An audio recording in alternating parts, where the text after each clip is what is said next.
Alors, vous savez que nos cafés philo n'accueillent pas les femmes, ou seulement pour prendre la caméra éventuellement. Mais ça fait des années que ça dure.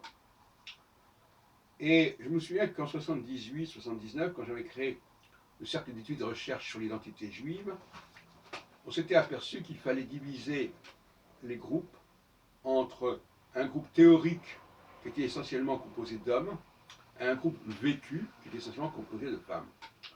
Et je m'aperçois que finalement, il vaut mieux que ce soit séparé.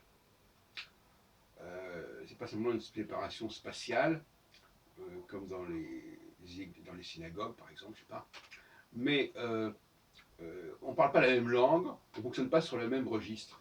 Donc, il vaut mieux que chaque groupe essaie de fonctionner avec ses propres valeurs, ses propres repères, que de fusionner les groupes, ce qui ne donne rien du tout.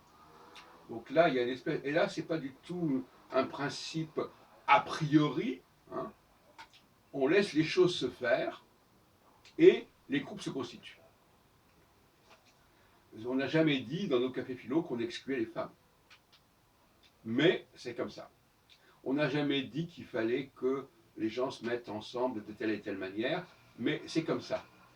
Ils ne l'ont pas fait parce qu'ils étaient conditionnés à le faire, mais parce qu'il y a une sorte de logique intérieure, programmatique, qui les amène à faire les choses comme ça, et à se rassembler, non pas simplement par similitude physique, hein, voilà, mais parce qu'il y a un mode de fonctionnement différent, et il faudrait quand même l'accepter, cela.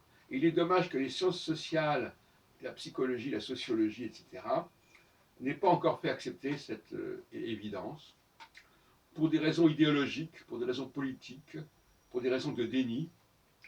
Et ça n'est pas positif parce que les gens ont l'impression qu'on ne parle pas la même langue, que c'est un dialogue de sourds, et on met ça sur des questions individuelles, alors qu'il vaudrait mieux qu'il y ait des collèges séparés, qui chacun ait des représentants, mais au plus haut niveau, effectivement, les représentants des différents collèges peuvent communiquer, mais à la base, il faut que chaque base soit dans un fonctionnement séparé.